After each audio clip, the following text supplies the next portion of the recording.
오늘은 6월의 첫 번째 주일입니다. 아직 본격적인 여름이 오려면 조금 더 시간이 필요하긴 합니다만은 거리에 나가보면 벌써 반팔을 입은 분들이 많이 다니는 것을 볼 수가 있습니다. 저는 뜨거운 여름에 이 반팔을 입은 분들을 볼 때마다 한 가지 생각나는 분이 있습니다. 제가 대학에 심호할 적에 저희 대학에 아주 옷을 잘 입는 교수님이 계셨습니다. 아주 센스가 뛰어나고 항상 옷을 멋있게 입어서 우리가 멋쟁이 교수님 그렇게 부르기도 하고 부러워하기도 했습니다. 근데 그분은 특징이 있습니다. 항상 양복은 검은색만 고집을 합니다. 그리고 아무리 더워도 반팔 와이셔츠를 입지 않고 항상 긴팔 와이셔츠를 입습니다. 그분이 늘상 하는 얘기가 있습니다. 검은색이야말로 멋쟁이 색이야. 그리고 진짜 신사는 반팔 입지 않아. 그런 줄 알았습니다. 근데 우연한 기회에 그분이 왜 긴 와이셔츠만을 고집하는지를 알게 됐습니다. 어려서 집에 불이 났는데 손에 화상을 입은 겁니다. 그래서 그 흉한 흉터가 여전히 지워지질 않아서 그분은 아무리 덥더라도 긴 와이셔츠만 고집하는 거죠. 저는 그분을 떠올릴 때마다 그런 생각이 듭니다. 우리 인생이라고 하는 것이 결국은 흔적을 만들어가는 거구나. 이 땅에 어머니 태에서 태어났을 때 그 완전함은 시간이 지나면서 어떤 식으로든 흔적과 상처를 몸에 안게 돼 있습니다.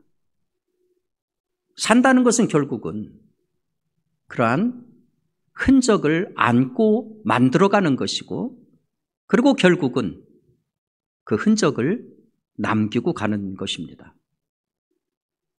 그 흔적은 그 교수님처럼 물리적으로 눈에 보이는 흔적일 수도 있고, 눈에 보이지 않는 어떤 심리적인 트라우마처럼 보이지 않는 흔적, 보이지 않는 상처일 수도 있습니다. 또 어떤 흔적은 굉장히 긍정적이고 좋은 흔적도 있을 수가 있고, 반대로 아주 부정적이고 나쁜 흔적도 있을 수가 있습니다. 우리 일생을 보면은 결국은 자랑할 만한 흔적도 있고 부끄러운 흔적도 있습니다. 여러분들은 지금 어떤 흔적을 가지고 계십니까? 또 여러분들은 어떤 흔적을 남기실 것입니까?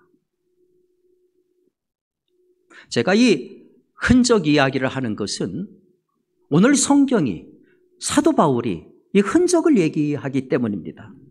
내가 내 몸에 예수의 흔적을 가졌노라. 이 흔적이라고 하는 말로 번역된 헬라어를 보니까 스티그마입니다.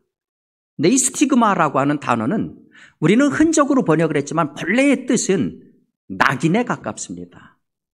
이 고대 사회에서는 흔히 동물들에 대한 소유권을 주장하기 위해서 동물들에다가 낙인을 찍었습니다. 근데 그거 외에도 통상적 낙인은 세 가지 용도를 가지고 있었습니다. 첫 번째는 군인들이 왕이나 조국에 대한 충성을 표시하기 위해서 자기 몸에다가 낙인을 찍는 경우가 있었습니다.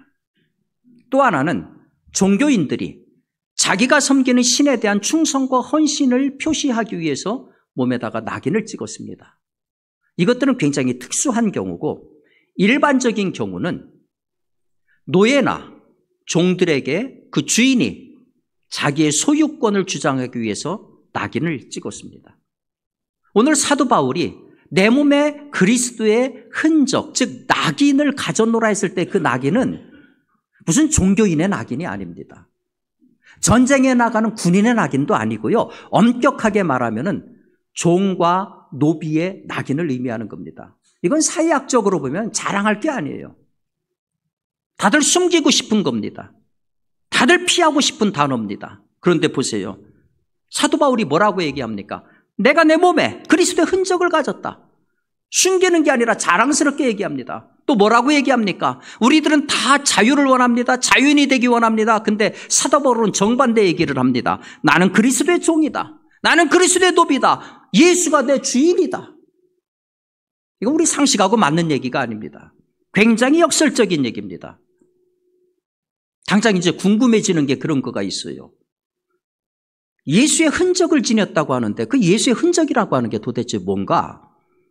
문자대로 하면은 예수님 몸에 난 상처 흔적을 얘기하는 거죠. 여러분들 잘 아시는 것처럼 예수님은 십자가에 달리셨을 적에 모두 5군데의 상처가 났습니다. 양손과 양발에 못자국 그 상처가 났고요. 그리고 옆구리에 창자국에서 5군데의 상처가 났습니다. 이걸 가리켜서 오성이다 이렇게 부릅니다. 5군데 거룩한 상처 이렇게 얘기를 합니다. 흥미있는 것은요. 기독교 역사를 보면은 예수님 말고 실제로 몸에 오성을 지녔던 사람들이 있습니다. 카톨릭 교회가 면밀하게 점검하고 연구하고 조사해서 마지막 이 사람은 하나님으로부터 오성을 받았다라고 공식적으로 확인한 사람입니다. 12세기에 프란치스카라고 하는 이태리 사람이 오성자로 확인을 받았습니다. 헛간에서 어느 날 기도하고 있는데 주님의 음성을 들었고 그 즉시로 몸에 오성을 받았던 거예요. 그래서 양손과 양발에 구멍이 생기고 옆구리에 창자국이 나고 그 5군데 상처에서 평생 피가 계속 나왔다고 합니다. 최근에 오성을 받은 분도 있어요. 바로 성 비오 신부라고 하는 분인데 이 5군데의 상처에서 계속 피가 나오는 거예요. 여러분 근세의 일이니까 의학도 발전했을 때 아닙니까? 그래가지고 의사들이 집중적으로 연구를 했는데 원인을 발견을 못했다고 해요. 무려 50년 동안 이 5군데 오성에서 계속 피를 흘리는 삶을 살다가 1968년에 이 성 비오 신부가 세상을 떠났습니다. 바울이 얘기하는 내 몸에 예수의 흔적이라고 하는 그 흔적이 과연 오성이었을까? 그것은 불분명합니다. 그렇지만 분명한 거 한 가지는 있습니다. 사도 바울은 예수 때문에 상처를 입었다는 거예요. 몸에 상처를 입었다는 거예요. 오늘 본문이 뭐라고 했습니까? 내가 내 몸에 예수의 흔적을 지내노라. 근데 내 몸이라고 하는 헬라어가 소마입니다. 그 소마는 뭐냐면 물질적 육체를 말하는 거예요. 그 몸에 흔적을 지녔다 해서 흔적을 받더니 스티그마인데 이게 복수로 쓰여 있어요. 그러니까 한 군데 흔적이 아니라 여러 군데 흔적이라는 거죠. 고린도후서 11장 23절에 사도 바울이 이런 고백을 하지요. 내가 수고를 넘치도록 하고 옥에 갇히기도 더 많이 하고 매도 수없이 맞고 여러 번 죽을 뻔하였으니 유대인들에게 40에 감한 배를 5번 맞았으며 3번 태장으로 맞고 1번 돌로 맞고 3번 파선하는데 일주일을 기품에서 지냈으며 여러 번 여행에 강의 위험과 강도의 위험과 동족의 위험과 이방인의 위험과 시내의 위험과 광야의 위험을 당하고 또 수고하며 애쓰고 여러 번 자지 못하고 줄이며 목마르고 여러 번 굶고 춥고 헐벗었노라. 여러분 어떤 느낌이 드십니까? 이 보통 고생했다는 얘기가 아니죠. 거의 죽을 지경에 이르는 그런 고생을 했다는 얘기죠. 그 생생한 현장 한 군데를 소개하면 이런 거예요. 사도행전 14장에 루스드라에서 복음을 전하는데 유대교에 충실한 유대인들이 들고 일어나가지고 루스드라에 있는 거민들을 선동을 해가지고 그 사람들이 사도 바울에게 돌을 던지기 시작했습니다. 사도 바울에게 던진 돌이 얼굴에 맞아가지고서 얼마나 그 상태가 심각했느냐 하면은 사도행전 14장 19절은 이렇게 전합니다. 그들이 돌로 바울을 쳐서 죽은 줄 알고 시외로 끌어내치니라. 얼마나 돌로 맞았으면은 저거 죽었네. 자 끌어내. 이 정도 됐다고 하니 그 상태가 얼마나 심각했느냐 하는 거예요. 자. 그때뿐이겠습니까? 바울은 전도 여행하면서 조금 아까 읽어드린 것처럼 엄청나게 많은 고난과 고통과 매질을 당했습니다. 그것들이 다 몸에 남아있죠. 사도 바울은 자기 몸을 보면서 이거 언제 생긴 거지? 루스드라에서 생긴 거지? 더베에서 생긴 거지? 하나하나 확인을 하겠죠. 근데 그것만 확인을 했겠습니까? 사도 바울이 예수를 믿기 전에는 극단적으로 예수를 반대하는 사람이었습니다. 여러분 잘 아시는 것처럼 최초의 순교자 스데반이 죽을 적에 바로 그 자리에 있었던 사람입니다. 그리고 그의 반응은 무엇입니까? 죽을 짓 했네. 잘 죽는 거야. 돌무더기에 쌓여 죽을 적에 그런 생각을 했죠. 아, 저거 저주받은 거야. 그런데 그로부터 딱 10년이 지난 다음에 똑같은 돌무더기를 자기가 받았습니다. 그것도 자기가 그토록 저주했던 예수를 위해서 말이죠. 엄청난 상처가 생겼어요. 자, 물리적으로 보면 스데반이 돌무더기 맞아가지고 돌로 맞아가지고 생긴 상처하고 자기가 돌에 맞아서 생긴 상처하고 똑같습니다. 그런데 보십시오. 바울은 더 이상 그 상처를 저주라고 얘기하지 않아요. 오히려 혼자처럼 자랑하지 않습니까? 보라, 내가 내 몸에 예수의 흔적을 지녔노라. 무엇이 저주를 영광으로 바꾸고 있는 겁니까? 간단합니다. 바로 예수를 만났기 때문입니다. 사도 바울이 다메섹에서 예수를 만났기 때문입니다. 그 뜨거운 여름날 다메섹 도상에 쓰러진 사도 바울을 기억하십니까? 갑자기 강렬한 빛에 땅에 고꾸라진 사울에게 들려오는 소리가 있었습니다. 사울아, 사울아, 네가 어찌하여 나를 박해하느냐? 주여, 네시오니까. 나는 네가 박해하는 예수라. 그 예수를 만난 물리적인 흔적, 눈에 보이는 흔적이 뭡니까? 3일 동안 앞을 보지 못했습니다. 3일 동안 말을 하지 못했습니다. 너무 충격이었습니다. 말을 하지 못하고 앞을 보지 못하는 것은 자기 의지하고 상관없이 되어진 일입니다. 근데 그게 너무 충격이니까 그 다음 이 사람이 뭘 했습니까? 사흘 동안 먹지를 않았습니다. 물을 마시지 않았습니다. 너무 그것이 충격이었기 때문입니다. 이것은 물리적으로 눈에 보이는 흔적이었습니다. 근데 눈에 보이지 않는 진짜 흔적이 뭡니까? 예수를 만나니까 사람이 변한 겁니다. 사람이 변했어요. 그의 인생관이 변했습니다. 그의 가치관이 변했습니다. 그의 인생 자체가 변한 거예요. 자, 이전까지는 이 사람 율법과 할례에 목숨 걸던 사람입니다. 오직 아브라함의 자손만이 구원을 받는다. 구원받기 위해서는 할례 받아야 되고 율법 지켜야 된다. 이방인들은 절대로 구원받지 못한다. 그런데 예수 만난 뒤에는 전혀 바뀌었습니다. 뭐라고 얘기합니까? 할례잖아, 무할례잖아, 의미 없다. 진짜 중요한 게 뭐냐? 그리스도 안에서 새로 지음을 받는 것이다. 예수 믿기 전에는 스데반이 받은 그 돌무더기를 저주라고 여겼습니다. 그런데 예수 만난 후에는 뭐라고 얘기합니까? 자기 몸에 난 상처를 자랑스러운 훈장처럼 자랑을 합니다. 어떻게 이런 변화가 가능합니까? 갈라디아서 2장 20절에 말씀하신 것처럼 그리스도 안에 있으면 새로운 피조물이라 이전 것은 지나갔으니 보라 새 것이 되었도다. 바로 예수를 만난 그 흔적이 이 다음에 복음을 전하는 과정에서 돌무더기의 흔적으로 자기 몸에 연결이 되더라고 하는 거죠. 그 흔적이 있었기 때문에 이런 얘기를 할 수 있는 거죠. 이후로는 누구든지 나를 괴롭게 하지 말아라. 무슨 얘기입니까? 할례니 율법이니 조문이니 이런 것 가지고 구원받는다고 나한테 제발 시비 걸지 말아라. 그런 것 가지고는 안 되는 거다.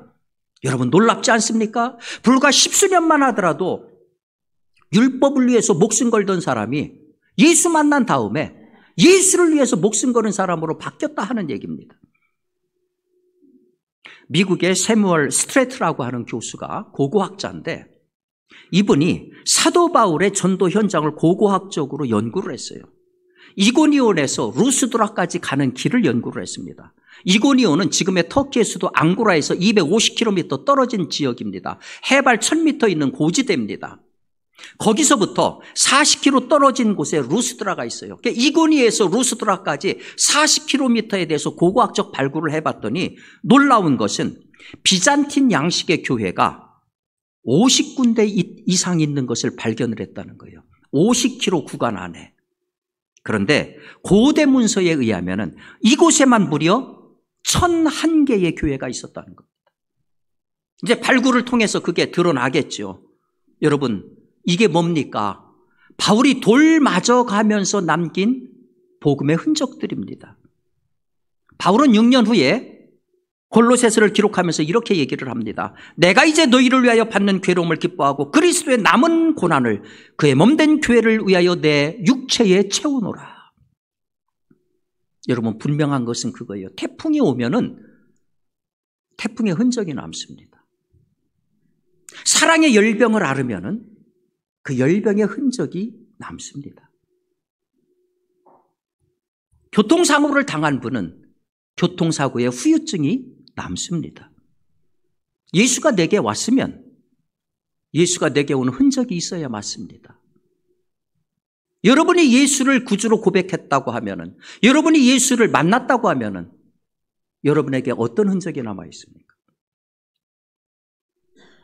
오늘 우리는 창립 46주년 기념 예배를 드리고 있습니다. 우리 교회의 46번째 생일인 거예요. 얼마나 감사한지 모릅니다. 우리 교회가 시작된 것을 봤더니 1976년 6월 6일에 강남구 논현동 253-1 상가 건물 지하 40평에서 창립 예배를 드림으로 시작이 됐습니다. 지금 이 교회 건물은 1976년 10월 4일에 기공 예배를 드렸고, 그리고 1년 후인 77년 10월 23일 준공 예배를 드려서 오늘에까지 이르렀습니다. 제가 우리 교회 연역을 좀 조사를 해봤어요. 근데 이제 갈수록 자료가 많지 않아요. 그렇지만 지금 객관적으로 서로에 남아있는 것만 가지고 조사를 해봤더니 그동안 46년 동안 우리 교회에 저를 포함해서 담임 목사, 담임 교역자가 모두 9명입니다. 그리고 부목사님과 전도사가 61인, 그리고 장로님이 31인, 권사님이 136인, 안수집사가 13인, 우리 기록에 남아있는 숫자입니다. 오늘 오후에 임직 받으시는 분 제외하고 말입니다.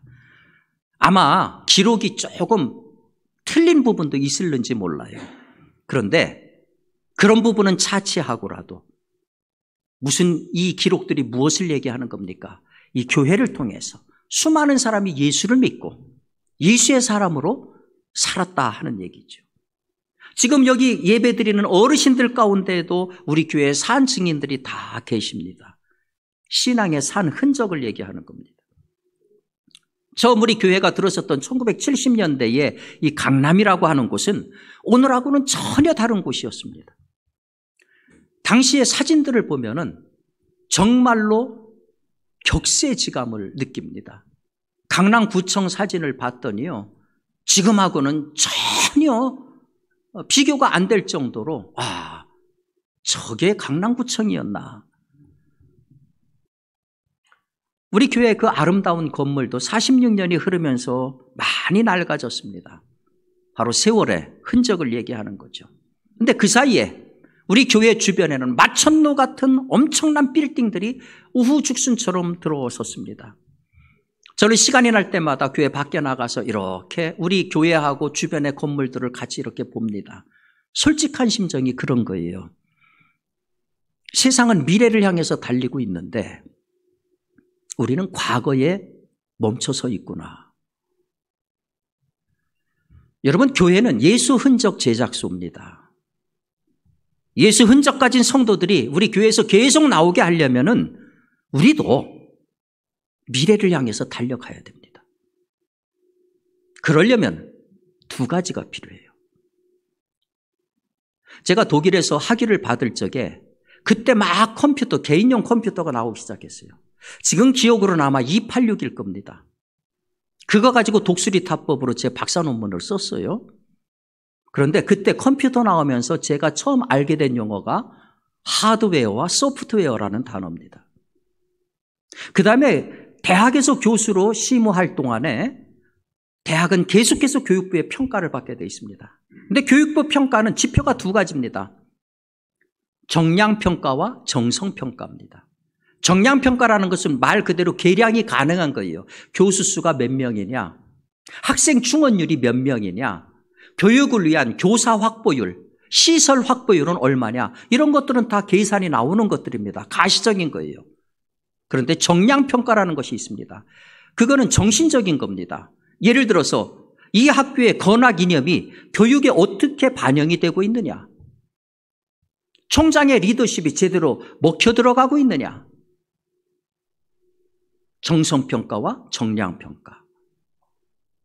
제가 목회에 나오니까 목회도 똑같습니다. 복음이라고 하는 소프트웨어와 그것을 담아나르는 시설이라고 하는 하드웨어가 결합돼서 목회 현장이 이루어지고 있는 겁니다.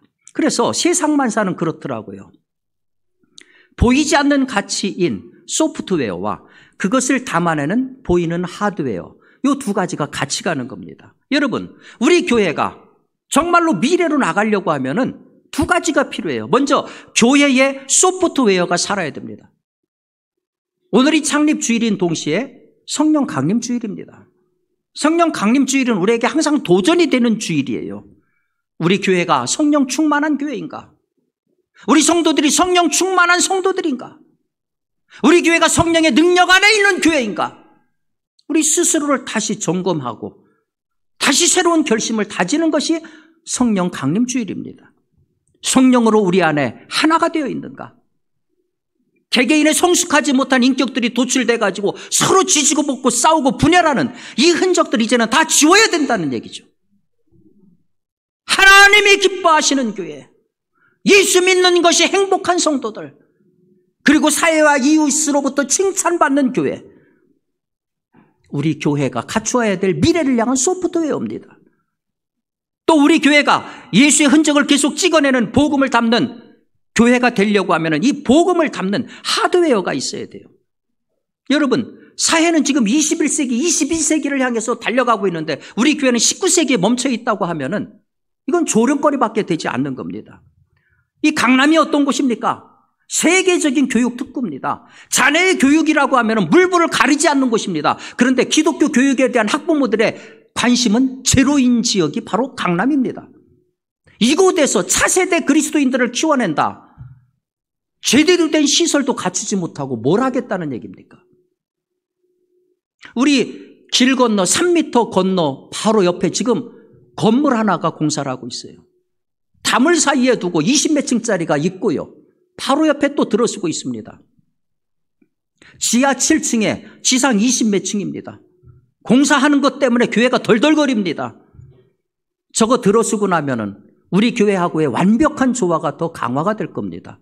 그게 아름다운 모습일 것입니까? 이제 우리는 미래를 향해서 우리도 새로운 성전에 대한 꿈을 꿔야 됩니다. 새로운 성전을 향한 비전을 꿈꿔야 됩니다. 여러분, 하나님은 우리에게 큰 사명 주셨습니다. 바로 이 만몬의 땅에 복음의 흔적을 남기라는 사명 말입니다.